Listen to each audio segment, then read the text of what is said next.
update natin para sa lagay ng ating panahon.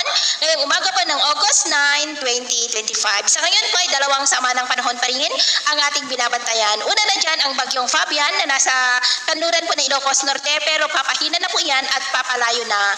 Awa ang bagyo na nasa labas ng ating PAR na may international name na Podul at nasa layo ngayon ng 2,220 kilometer east ng Batanes. Nataglay ang lakas ng hangin na maabot po sa 95 kilometers per hour habang patuloy pa rin ang pagkilos pa westward na tinutumbok po ang Philippine Area of Responsibility at posibleng makapasok na po yan sa PAR sa darating na Lunes. Sa ngayon po, mababa pa ang tsansa niya na direktang makaapekto sa ating bansa, posibleng dyan lamang sa may taas, ngunit tatawagin pa rin yan sa local name na Goryo kung makapasok na po sa loob ng ating PAR. At sa ating long range forecast, maliban sa bagyo na ating binabantayan ngayon, ay wala naman pong bagyo na kasunod na nakikita na tatawid dito sa ating kalupaan for the next 2 weeks. At sa lagay ng ating panahon ngayong madaling araw, ay maayos po ang panahon sa malaking bahagi ng bansa, maliban lamang sa mga tsansa ng mga isolated rains sa ilang bahagi ng Catanduanes, Legazpi, Sorsogon, Masbate, Ormoc at ilang bahagi ng Palawan. At mamaya po ay sisikat ang araw sa malaking bahagi ng bansa.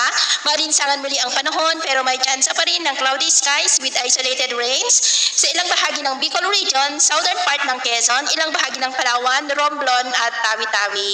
Mamayang hapon po, mas maraming lugar ulit ang makakaranas ng mas maulap na kalangitan with isolated rains. Kaya kung lalabas tayo sa ating mga tahanan, ugaliin po natin lagi ang magdala ng kahit anong panangga natin sa init ng araw at protection na rin po sa mga biglaang buhos ng ulan. At sa ating naman pong mga baybayin, wala na po tayong nakataas na namang gale warning signals pero bayong mag-ingat lamang po kung papalaot tayo para po mas makaiwas sa mga sakunang pangkaragatan.